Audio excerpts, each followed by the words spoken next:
पुणे जिल्ह्यातील मावळ तालुक्यात पवना नदीवरती सन 1972 मध्ये बांधण्यात आलेलं पवना धरण आज पिंपरी चिंचवड शहरासह आजूबाजूच्या गावांची पिण्याची तहान भागवत आहे।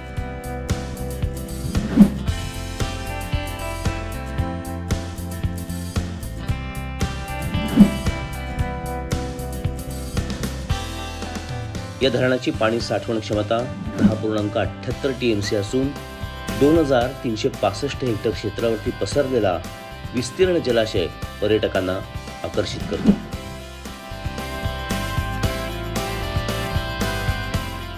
धरणाची महत्तम उंची 38.10 मीटर असून धरणाची लांबी 1329 मीटर इतकी आहे।